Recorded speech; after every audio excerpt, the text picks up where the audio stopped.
Good morning, everybody.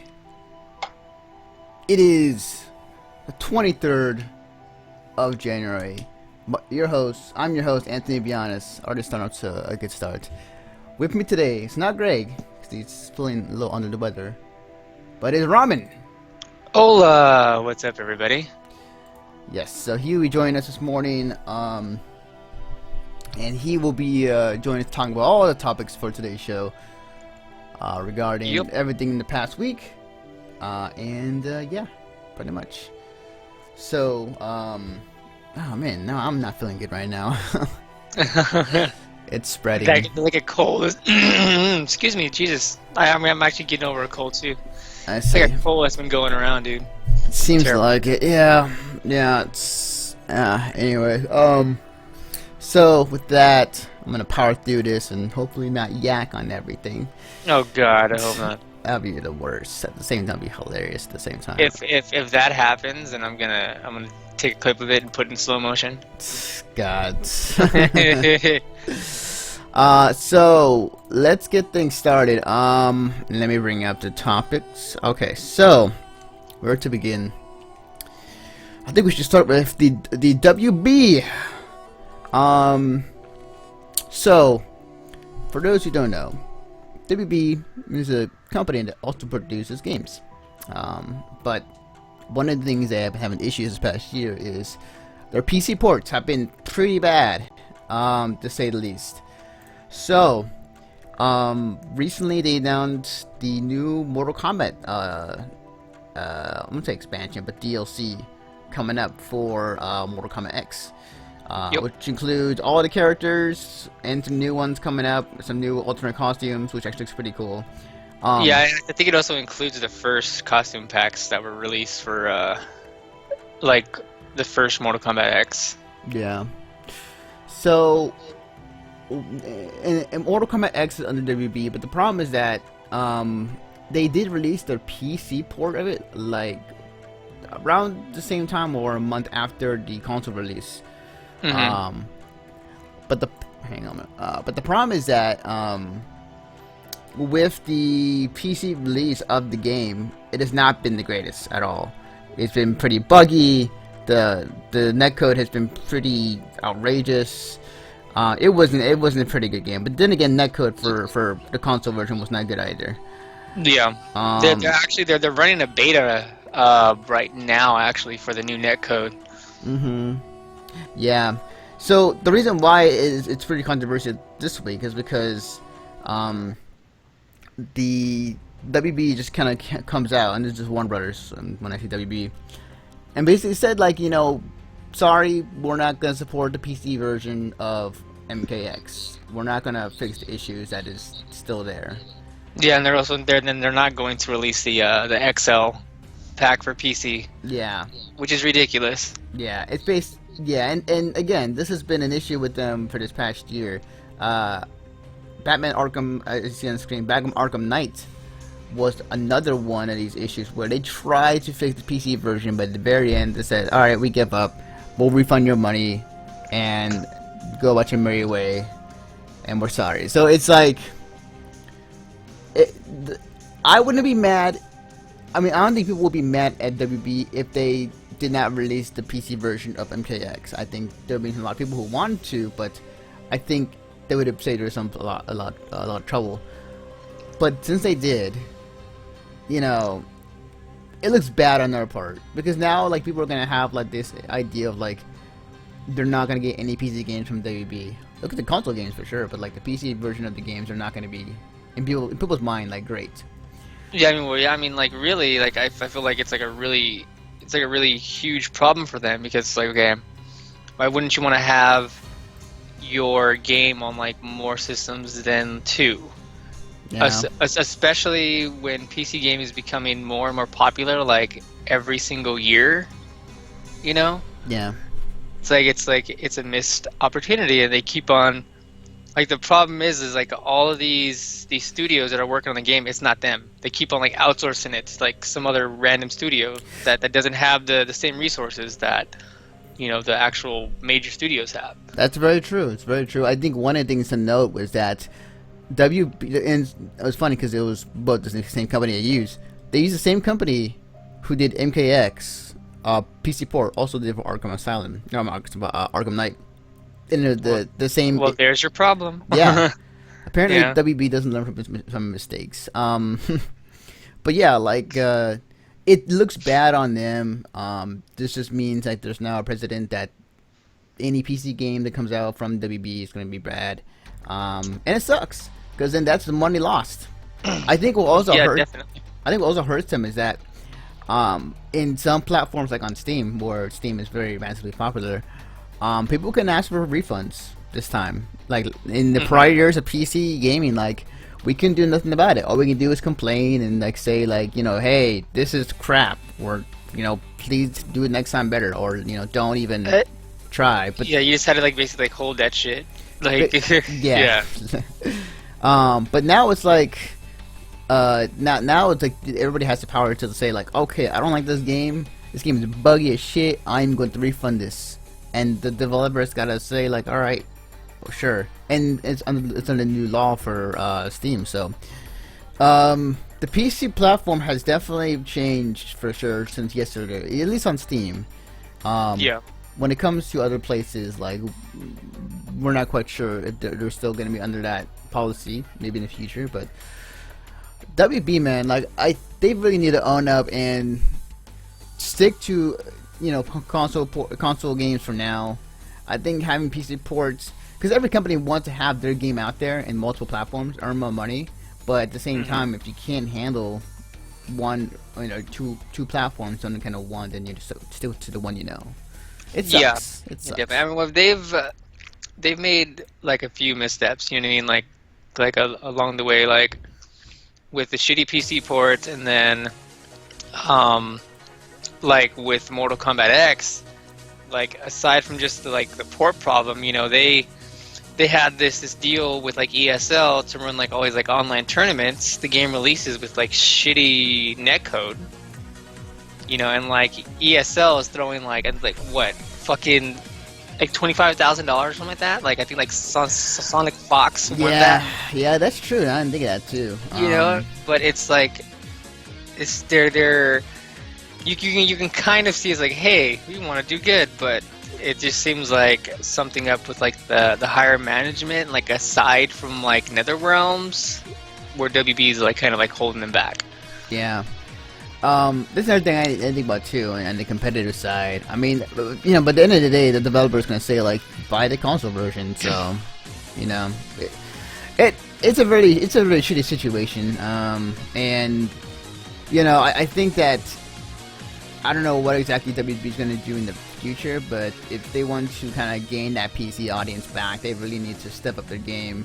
You know, maybe hire a different third-party studio. Maybe, you know, develop the next one in-house. Because they can't keep doing this. Oh yeah, definitely that, or give the studios who are working on the games more money to properly complete a PC port, like time and money. You know what I mean? Yeah, I mean that's be more able to do that. I mean that's more easier said than done, though. Really. Yeah, definitely. Yeah, definitely. Like I am not a dev. I don't know how that shit works, but yeah, you know, yeah, definitely. From the like outsider's point of view. Yeah. Well, we'll see. Time will only tell. That guy's balls exploded on screen. That was. I just looked and saw that. Too lewd. So going from PC bad ports from one company to a company that I'd say was in the dark for a very long time. I'm talking about Shenmue 3. Now, Shenmue 3 was announced at E3 this past year among the many, like, big announcements that happened. I was surprised that Shenmue 3 was even announced. Oh, yeah, same here. Same Yeah, here. like, I didn't think that would come out in the light of day at all. But apparently it did. It was sent to Kickstarter, or Indiegogo. And it raised enough money to fund the game. So people kind of wondering like what the progress of this game is at, and well, lo and behold, we have a screenshot that was on Twitter that was tweeted from the developer, and boom, there it is. So for those on screen, Looks so good. Yeah. Looks so fucking good. People are saying like it doesn't look quite as good as they hoped for. Like people are saying like, is this going for like an old school look? Which I can see. The grass is kind of like, yeah, I bad. feel like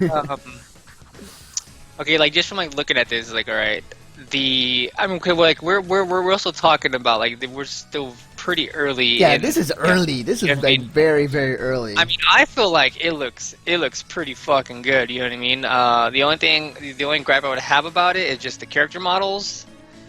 You know, everything else looks pretty good. I feel like that if it was actually moving, it would look better. Right, definitely. I would definitely like to see some, like a trailer, or not trailer, but like just some sort of gameplay footage. But like it's very early on. Like my guess is like it's still working on some things. So I'm not like completely like saying like, oh, this looks crap, because like it's still very early on, but it does have some promise. So. Oh yeah, definitely. I mean, like when the first Shenmue came out, like it was like one of the most beautiful games like for its time. Mm-hmm. And it was beautiful looking, but you got to think about like all this shit that also went into the game. You know what I mean? So it's like you have all this like running in the background, but then the game's still able to like look pretty. Yeah, definitely. No. It is definitely ahead of its time. I think that as time goes on, we're going to have to see how exactly this one comes out. It's a game that people in that camp who wanting for a very long time, and we have to wait and see in terms of like how it goes. It's just a matter for me of wondering if the company's going to be transparent when it comes to its game and its development. Because there's one thing that I think a lot of gamers do not like is hidden surprises, and in the bad way. Mm-hmm. So, it looks good. So I'm not doubting it at all. We'll have to wait and see. I think that we might see something by E3 this year, maybe. Oh yeah, definitely. I feel like for E3 they're gonna actually show us like actual like gameplay. I mean, like they fucking better. I hope they do. But like show off like the combat system. You know what I mean, and some of the other things that you can do. Because like Shenmue isn't all about the combat. You know what I mean? It was. There's always like all kinds of other little things that you can do. You know? Yeah. It definitely is. Definitely was. You could do a lot more in that game other than the combat story. It was like the GT. It was like the alternate version of GTA, but like with much different setting and different things you can do. Yeah, I mean, like it was like borderline life simulator. Yeah, yeah, I know, right? You know? Yep. But yeah, we'll see. There's a lot more time left for Shenmue 3. But yeah, I am very intrigued to see if it's gonna be at E3 this year. That would be cool. I'd like to see it. Man, I hope it does. Like it better be. Freaking! I'm gonna be so mad if it's not there. Freaking man, I'm already thinking about E3 and it's only January. Yeah, right. Yeah. It's crazy. Alright, so going from a game that was once dead that was brought back to life to essentially a new game that recently announced their release date. Oops, wrong one. Here we go. Boom, now it's fit. Alright, so Pokken was announced recently that they are coming out on the March 18th of this year. Let me bring up the B-roll. There we go. So, Pokken, for those who don't know, is a fighting game, but with Pokemon. But the style that it's made out of is like, think of it like a 3D fighter. Think of it like kind of like Dead or Alive. Well, it's like Tekken. it's like a Tekken reskinned with Pokemon, because like you can see Pikachu and like he does like electric wind god fist. Mm-hmm. Yes. Yeah. That was the most hilarious thing. It's like he could do electrics. Yep. There's definitely a lot of overlap with some characters in the Tekken series with some of these Pokemon characters. It's a bit different in the sense that not only are you fighting 1v1 with these other Pokemon, but like you can also call like assists as well. So in that sense, it's kind of like a Marvel game too. Yeah, I mean, I feel like it's kind of like the combat system to me, from like what I understand it, and from what my girlfriend, she was in Tokyo last year, and she actually got to like play it, and what she said is like it's like the those Naruto games, but all the moves and the way the combat feels, it feels like Tekken. I see. The way like the kind of combo system works and stuff like that. I saw this being. I remember seeing this being played in New York for the expedition, where they had some of the Tekken community come out and play the game. I am very interested to see how this goes. Because Pokemon is a big name. I think Pokemon. I think definitely people know and love. And you know, an example of that would be everybody buying the new Pokemon game for DS. And oh yeah, like that game is freaking huge. Pokemon is a very huge game. Yeah, it's going to be interesting to see what the reaction is over here, because it is a Pokemon game, but it's also a fighting game. But like in a way, like it, as we said, it is like Tekken. Like it is in Tekken. For those who don't know, it's kind of hard game to learn. I think I can't lie. Like it's very different from other fighting games. Like it's more of a movement, more a smooth motion. You kind of have to kind of preconceive your moves before you can put them out there. Yeah, I mean but I mean like from the way like it's looking, it's like the moves are very like Tekken and stuff like that. But like my girlfriend, like she doesn't play fighting games like outside of Smash. Right. But she's able, like she told me she was able to beat people with I think she said she was using Pikachu, and she's able to like pull off combos, and she beat like a lot of people there. And she doesn't play fighting games. So I'm thinking like the way the game is going, it's going to be more for like a casual audience. You know what I mean? It's going to be a little bit easier to pick up and play. You know, with maybe a little bit more depth to it. Yeah. You know, I will say as it goes along, kind of like how Smash is. Yeah, I will say this though. It's going to depend on and I keep saying it's going to depend on the reaction of like who is going to play this game. But like having it on the Wii U kind of hurts it already, because like definitely. Because as we know, the Wii U is not as popular or not as big as the other two consoles. And then you also have the whole thing about there's like rumors are going around right now that the Wii U is going to be on its way out, and then we're going to have the NX. Yes, definitely. Yeah. That's one thing too. Is like the NX is going to be apparently going to be shown at E3 this year. That's what I've heard. That's what I heard rumors say. But yeah, like the Wii U is pretty much done at this point. Nintendo's already focused on their console, what console that would be. And yeah, like it hurts it. I would like to see this on other platforms, but it's going to up to Bandai Namco to do what they want to do. To its credit though, like I want to say they have in the prior past put out games that were on the Wii U multi-platform. I mean, correct me if I'm wrong, but I think they did. But yeah, like we'll see how it goes. I mean, Tekken is still a pretty niche game on its own. Yes, I mean, like I feel like it's like Tekken is niche, but the Pokemon scene I feel like is like a little bit bigger. You know what I mean? Because like there's a lot more casual players involved. It's like a lot more mainstream game than, you know, aside from like a Tekken game. Yeah, definitely. So I can see a lot of people picking this up. Actually, also on top of that, they recently released a few new characters. Yeah, I saw that. Like, okay, there's like one of them was like pretty much like a lamp. Chandelier. Yeah, I was like, I don't know. That's like one of like the newer Pokemon, but I was kind of excited to see they confirmed that like Mewtwo is going to be playable, and then Garchomp. Yeah, I saw those two. Those are pretty cool. Yeah. Yeah. No, it's a wait and see. I'm not quite sure. The game looks cool. You know, I'll plan to pick it up and just kind of check it out for sure. But March 18th is the date. I feel like March or springtime is like the perfect time for like any fighting game to come out. It's like it is now the new date area for it.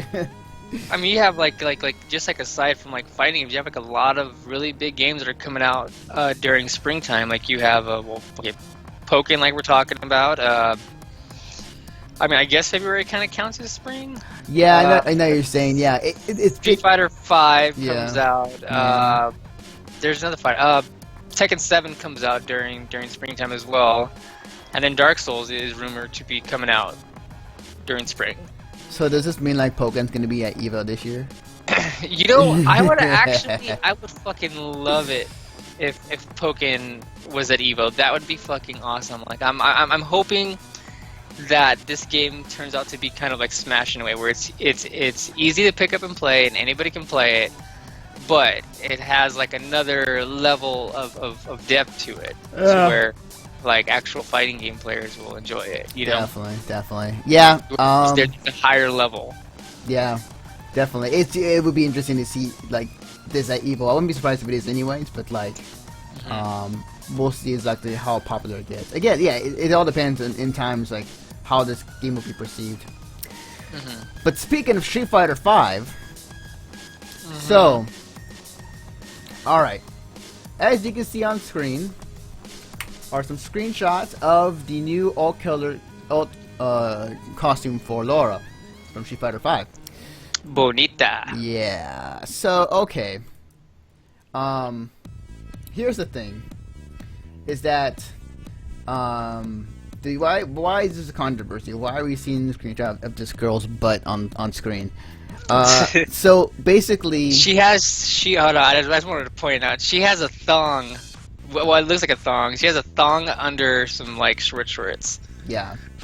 So the reason why this is a controversy is the fact that so recently, like Capcom, Ono came out and said, the reasoning for why they removed the camera pan that was originally on Mika's butt when she did the super. And for those who don't know, our Mika is a character in Street Fighter 5 where for a super she would slap her ass because she's a wrestler. And her costume is pretty exposed in her ass. It's because all wrestlers smack their asses before they do a move. Right. And and people will say, well, she's always been that fan servicey character. But then like in the original like beta or the original like game, or not original game, but the original version of Street Fighter 5, the camera would have it to where she slaps her ass, you see the ass slap, and then she'll do her full animation. They moved the camera just slightly up so you won't see the ass slap, and she still does the full animation, the full super. It's just not that part. But what carried over is like people were like wondering, was it very political? And Capcom pretty much responded like, this was pretty much a way to say that, hey, we're trying to make the game, for everyone. We're trying they're trying to make the game more like tasteful. Yeah. So with that, like recently the alternate costumes were discovered in the latest I would say, I guess, PC beta, technically. Yeah. Technical beta. And they found all the alternate costumes. When I mean the data miners, the people who hacked into the beta of the game and found everything. Mostly everything. So, one of the costumes was Laura's alternate costume. And as you see on the screen in different screenshots and different viewpoints, she is wearing pretty much next to nothing. And like it reminds me very much like Poison. Yeah. Only Poison didn't have like an underboob thing going on. So, and not much of her ass was showing. So this kind of contradicts as far as like what exactly Capcom was going for, and it kind of made me think like, I wonder if this was a way to appeal to the Japanese crowd, because Capcom is still a very Japanese-centric company. But yeah, well, I mean that, and like, they kind of understand, the fact of like, okay, well, like sex sells, Does it? But well, it really depends on certain things, like you look at the what is that damn game? I can't say it. Dead or Dead or Alive. Alive? Yeah, Dead or You know what I Alive. mean? Like that game is like very heavily influenced, by what's like, okay, these chicks are hot and their boobs are gonna be flying out like everywhere. They're gonna be in like bikinis, you know what I mean? And Yeah.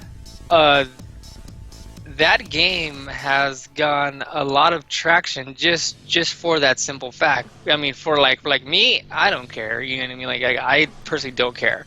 Yeah. But the whole thing that kind of makes it kind of where it's like, okay, like what the fuck is that they're gonna go in and they're gonna say, okay, we want to be we want the game to be more tasteful, so we're gonna remove the ass slap from Mika and blah blah blah. Yeah. So people were kind of like, okay, like what the fuck? All right, so everyone's like, okay, it's gonna be more tasteful now this time around. But then they release this, and then people are pointing the finger, and being like, well, how is this, quote unquote, tasteful? Mm-hmm. You and like your supposed audience that you're going for. Yeah. That's where the whole thing, that's where the whole bullshit thing comes in. Yeah, pretty much. I mean, I wish Capcom would come out and say what is reasoning for it. It does look contradictory on their point, and straight up it does from the comments they made prior about Armika's animation. But in comparison to this, like I kind of wonder what explanation is it? Like because here's the thing with Street Fighter characters. And stay with me on this one. Now each character represents each nation. You have Dhalsim from India. You got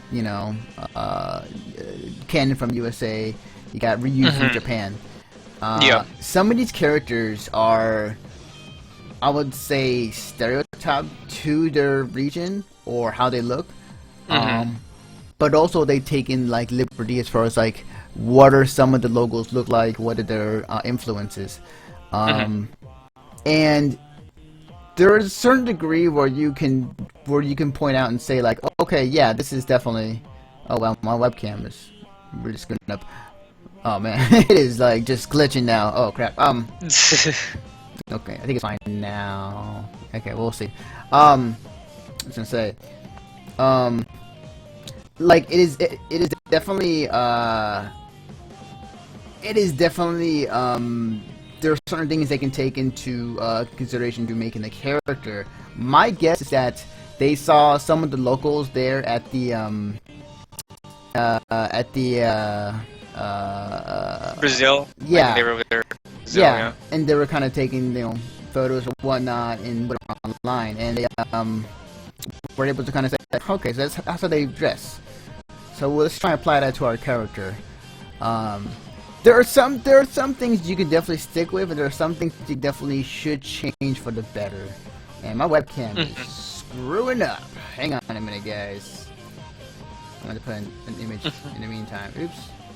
But I see. Yeah, it's like they're drawing from like the locals and stuff like that. I mean, like for me, that's completely fine. I mean, but I mean, like really.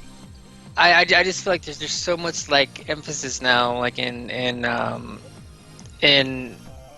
all these people that are looking at games now, and all these people who are talking about games like that, where it's just like the whole thing of like, let's bring social issues into gaming now and stuff like that, or issues with like gender and blah blah blah blah. It's like, okay, hey, you have like a woman who's you can basically like.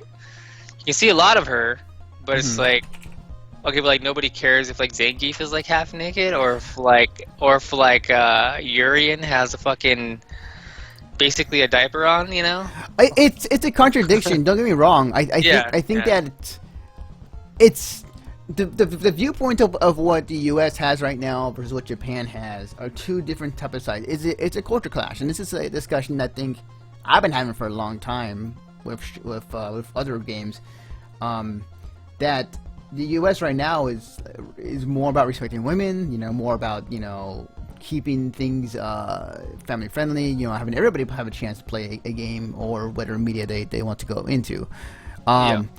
But when it comes to Japan, like they have not changed as much in terms of like what their audience is. Like they have, Oh yeah. they I have, mean, they don't like over here in like America. Like it's like I said, it's completely different. You have always people who are fucking whining and crying about like this and that. When like Japan is like, okay, like whatever, we're just like doing our own thing. We have our other shit to worry about, you know? yeah, definitely. It is. What was I gonna say? Like Japan is getting better when it comes to women's rights and everything there, but it's a slow progress. But like yeah, it is still pretty much very or male dominant still there. I was gonna say they are still appealing to the men, to the teenage audience. That's why you see a lot of anime still have like panty shots and boob gropage. Yeah. And you see games that still have a lot of fan servicey stuff. So I can definitely understand the outcry over here. But it's a clash of cultures right now, and like, there's no way we can potentially change it. It's gonna have to be from Japan. So. Yeah, I mean, like really, I really hope that just Capcom stands behind it, and they're just like, okay, like whatever. I really hope that they stand behind it. I hope they don't do this whole like let's backpedal for this to appease all these people who are like whining and crying about like sexual equality and blah blah blah. Like Yeah. I feel like if a dev, or if anybody for that matter who's creating any kind of art, it should be their vision. Yeah, and there's a third thing too. And there's another thing too. Let me see if I can turn my webcam on and not freak out. And that's another thing too. Oh no, it's still freaking out. Alright, I'm gonna turn this off. And that's another thing too, is that when it comes to oops, wrong one. That's another thing too about it is like I can understand as an artist, like you definitely want to keep to what exactly you want to stick to, what your artistic version is, because like again, art's very very very I want to say unstable, but like it's very you can't really critique art in a sense that you have your personal taste. What's the word? Yeah, I'm well, looking for? it's open to Interpretation. Yeah. Yeah. So it we're I don't know. I think I'm kind of wondering what Capcom's gonna do. Here's something like my friend of mine posted on Twitter is that like if they remove the costume, it would look like it was a political move. If they leave it in there, they're gonna get crap for it anyways. It's a no win-win situation for Capcom at the moment. Yeah. So I just really, they should just stick to their guns the way I feel, and they should just let it rock. If this is the vision that they had for it, then go with it. Yeah, like if people don't like it, then hey, you can like not buy the costume, or you can not choose the costume. Yeah, like, deal with. Definitely. I mean, like it's they got to be honest. They got to tell us something. Yeah. If it's more or less like, hey, we like boobs, we like women like are hot, then yes, okay, sure. Like, give us something. That's fine. Yeah, that's fine. Yeah. Be honest, for Christ's sake. Yeah. It's like don't put this in here and then take another thing out. That's kind of like in the same vein of what was the issue in the first place, Yeah, definitely. Yeah. And I have now faced my big white mustache face. But yeah. Anyways, it's what we just need some answers. That's what I'm trying to say. Oh yeah, definitely. Yeah, I agree with that. Okay, so I'm gonna kind of hand the reins off this one to you, but so Five Nights at Freddy's. That's a game that multiple games expanded for multiple different type of horror games, all with the same idea that you're in this room and you're trying to survive the night. But what, and this is something you brought to me this morning actually, was that they created another game called Five Nights at Freddy's World, where it's basically an RPG, and you take these characters from, you know, the once they were into a more open. I mean, world it game. went from a survival, well, not even survival horror, just from a horror jump scare game to a turn-based RPG. And the only thing that's like similar from the first game is like it uses a lot of the characters. Yeah. So now here's the thing. Like I can see this a game where maybe he was trying to have a parody of what it was, or to what it was, you know, prior.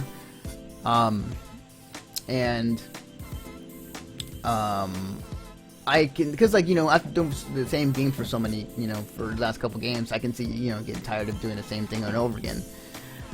So having that kind of different, you know, type of games, different type of, you know, whatever.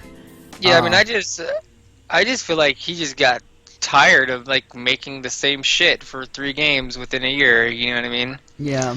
Because, well, I mean, it's only, I might be wrong in that, but Five Nights at Freddy has been going on for what, 2 years now, or 1 year? I would say maybe 2. It's been. I think it's close to 2 years now. Yeah. Yeah, but he's had this thing where he's like, all right, I'm gonna release the sequel. Yeah, 2 years. I'm gonna release the sequel this time. Okay, guess what, guys? It's like out like right now. Like he seems to just finish the game to where he's happy with it, and then he releases it. Yeah, I mean, and I kind of wonder like how long he can keep this up, because like much of the games that they had prior, like it was smash hit. Like the game was very popular as the person in chat's talking about it, and like people really enjoyed those games, and like he was gonna crank more, you know, to, you know, get it where it's hot. I mean, really, just like I said in the chat, like he's been making games for like a very long time, and Five Nights at Freddy's was the first one that kind of like took off. Yeah. So like, I mean, like we've talked about the series on other podcasts, and like I've always said the way I feel like he's going about it is, hey, this shit is like making me like millions of dollars. Fuck it. Let's just ride the fucking gravy train till the fucking till it falls off the fucking tracks. You know what I mean? Yeah. He made the first one, okay, he had the formula down. And then like the next 2 games, it was basically the same thing, different setting, maybe a few new characters, maybe a couple new things that, you know, you would have to actually do during the game, but it was essentially the same thing. Yeah. You know, and people loved it. Whereas like this game, so for one, he did the whole thing where it's like, because the game was announced to be released in, well, oddly enough, February. I think it was like the first couple of weeks of next month it was going to release, and then like 2 days ago he's like, hey, it's done, it's out now. Okay, so like there's one thing. So okay, so he's doing the whole like release shit early. Mm-hmm. But since the game is more different than anything he's worked on for the past couple of years, I mean, I just feel like you just kind of like see like where he is from a dev standpoint. You know what I mean? Like I feel like he got tired of making the same thing, and hey, let's do something new, which is completely fine. Yeah. Good shit for trying to do something different. Yeah. You know, but a lot of the people who have gotten this game, like aside from them not enjoying the fact that it's not a horror game, but there's other like blaring issues, you know what I mean, where it's like, okay, like the game doesn't give you like enough information on you know, your characters' attacks and stuff like that. Yeah. The thing about it too is that it's almost running to almost the Assassin's Creed type of feeling, to where there's an Assassin's Creed every year. Like the game is, you know, is good, but like people do not care for it as much as they used to. And it's just because they got tired of it. It's the same game over and over again. Oh yeah. So at some point, like, he needed to mix it up and do something different, and he did. But people were kind of like, ironically, does not like this type of version of the game, which, you know, to each their own. What really kind of interesting is that the fact that he actually came out and said, like, I'm sorry that the low quality of game that this is at the moment. So I don't know if that was kind of like an admittance that maybe I should have done that. Maybe he was second guessing himself in terms of like if he wanted to make this type of game. I don't know. Games are very subjective. That was what I was looking for. But at the same time, like, because I don't know how I would feel in that position, honestly. Like if I had a series of games that was like freaking, this is awesome. Like people love my games. I have a huge audience. I'm making a lot of money. And then it's like, I'm going to do something different. Should I break the mold and do something that I want to do other things? Or, should I keep doing this, Yeah. I'm saying, like, it's, like, in my opinion, this is, he's been making, point and click fucking jump scare games. And then this is, like, the first actual game that he's made, like, outside of the stuff that we haven't heard of. Like, actual game with more than point click get scared. Yeah. You know what I mean? Where it's like there's actual mechanics behind it. There's actual, like, math going on. There's actually things going on, Mm-hmm. And I say he's been working in the game industry for a while now. But you can just kind of see, like where his faults are as a actual dev. Yeah. But the thing is, like, I will give it to him because as far as I know, he doesn't do any QA. As far as I know, it's basically only him who's, like, making these games. That's true. Yeah, but even regardless of that, like, there's still a precedent to be held of a game developer. Like, you have to make sure these games come out and oh yeah, definitely. If I would have been an actual fan of a series, which I'm not.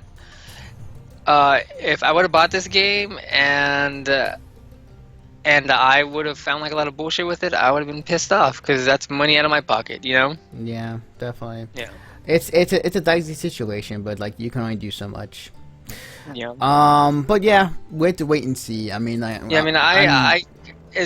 far as I know, he's going to keep on actually, like, finishing up the game, and he's going to be adding a few of the things that people are, like, asking about. Like, one of the things that I've heard a lot from just the small research that I've done is that the whole fact of, like, the game doesn't do a very good job of giving you information, like, as far as, like, attacks, like what things do. Mm-hmm. Which is, like, essential in an RPG game. Yeah, definitely. Yeah. So I'm pretty sure. I think he said in his message to everybody was that he's gonna continue to work on it. Okay. Well, definitely see how things go out, and we'll keep an eye on this story as it continues for sure. So probably this is the second to last story because the other one's gonna take up some time. So Heroes of the Storm. I want to go back to playing that game. Honestly, that game's a lot of fun. Oh, I was actually playing it when you first hit me up. Oh, really? Yeah. So I should bring up the article. So Blizzard announces a 4 million prize pool for Heroes of the Storm for this year in 2016, which is that's pretty good amount of money. I mean, it's not Dota, it's not Dota 2 type of money for internationals, but still a pretty good chunk. Yeah. Well, see, like here's the whole thing. They said prize pool. That doesn't mean that one tournament's going to be $4 million. Yeah. Like it could be $4 million spread over the course of so much time. Like how they announced, like, Street Fighter 4 has a $500,000 prize pool, but it was spread out throughout the different events. Yeah, but that's still a lot of fucking money. Yeah. To go behind tournaments for a video game. Yep. And then there's some information regarding how exactly it's going to be turned out. It looks like they're having, like, their own tournament for this year, leading up to BlizzCon. So I'll just read a quote from here. As announced at BlizzCon 2016, kicks off the new Heroes of the Storm Global Championship Circuit. The best teams from Australia, New Zealand, China, Europe, Korea, Latin America, North America, Southeast Asia, and Taiwan will be competing in a seasonal format, which each of 3 seasons, spring, summer, and fall, community in a global championship event. In total, more than $4 million is on the line in 2016 global championship circuit. So definitely, like it is definitely being spread out this entire year for the competitive sides of Heroes of the Storm, and at BlizzCon it's going to be where the championship games are going to turn out. This is cool. I always enjoy game companies who are supporting their game and able to put in money into it as well. So yeah, I mean like a company that backs their tournament scene, it's fucking awesome, especially this kind of money. Yes, definitely. And Blizzards get the money. If you ever wonder, like, does Blizzard have the money to support it? Oh God, they do. They hella do. Just ask WoW and where they get their money from. Activision Blizzard just got them buying MLG for what the fuck, like $64 million, something like that. Yeah, pennies for them. So yeah, definitely. But yeah, like, it's always cool to see companies support their games in the scene, and esports is huge. Well, it's getting bigger, so yeah. Oh yeah, this is gonna be a hell of a year for esports. I think so too. I think this may. I mean, with ESPN covering esports now, and you have a fucking CS:GO tournament TV show that's gonna be on TBS this year. I mean, it's getting so big. Yeah, definitely. I mean, like this. I think you're right, though. I think this may be the year finally where we get a lot of recognition in the esports scene from mainstream media, ESPN, and other companies out there. So I think this may be our year finally. So I cannot wait. We'll see how it goes. But like, yeah, I mean, like it's definitely gonna see what happens later in the year. So we're on to our last topic, and our last topic is Yandere Simulator banned from Twitch. Okay, so for those who don't know, Yandere Simulator is a game that is still in progress to be made. It is a game that's been in development. It was shown off. The way that the models and graphics looks, it very much reminds me of the Miku Miku Dance modeler, where you take different Vocaloid models and you're able to kind of manipulate them to do whatever. It very much reminds me of that same vein in this. And recently, Twitch put out a list of like what games are not going to be streamed on Twitch. One of the games was Yandere Simulator.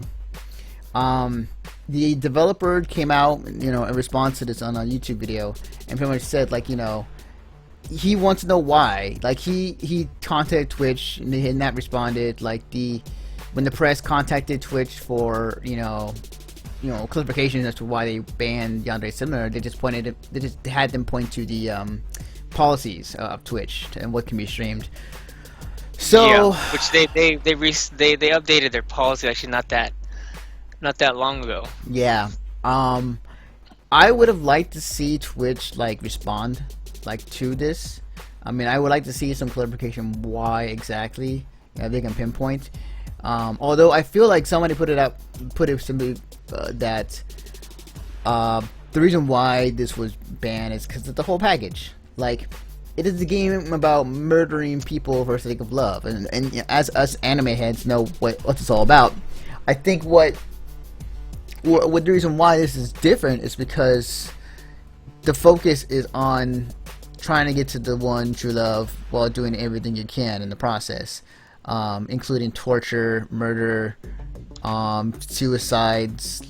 There's you're gonna have to carry on for me for a minute. I need to do something real quick. Okay. Yeah.